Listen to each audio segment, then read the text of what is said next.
Quebec's mask mandate for public transit was lifted, meaning a mask will no longer be required on the metro or on buses. I'm joined today by Dr. Donald Vinh, infectious diseases specialist, to talk more about these new changes. Thank you so much for joining me today. Thank you for having me. So Health Minister Christian Dubé said this was an important step to take. Do you agree with that? Well, I think it depends on what your goals are. You can either have a scientific objective or you can have a symbolic objective. Right now, with obviously the improvement in the weather and people are trying to go outdoors more, and with some improvement in some of the COVID metrics, the symbolic gesture is to proceed with the unraveling, if you will, of the COVID measures. And so if that's the goal, well, then that's certainly heading in the right direction. On the other hand, the scientific data tells us that there's still COVID going on, that there's the introduction of some variants that may be more transmissible, and that we may actually be just gaining a short-term pleasure, but we're going to have a medium-term problem in a few months if we start abandoning all measures.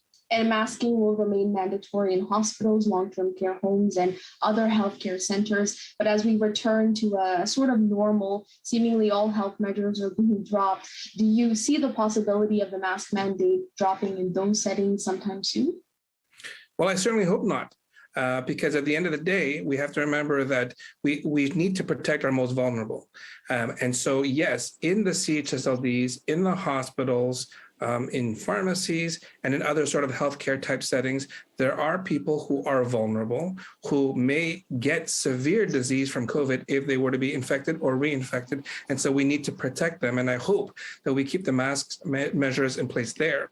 But we can't lose sight of the fact that vulnerable people are not institutional and try to protect everyone. And the mask mandate is still required federally in shared transit like airplanes. Are those settings of higher risk opposed to public transit in Quebec? Well, that's an obvious juxtaposition that seems a bit oxymoronic, right? And on one hand, we're going to remove masks on some public transits or transports, like the buses and the metros. And on the other hand, we're also going to keep them for other things like planes and trains. Now, obviously, in the plane, you have much less ventilation, whereas in the bus, especially on a nice weather day, you can open the windows, and in the metros, there is the potential for some improved ventilation. So they're not equal.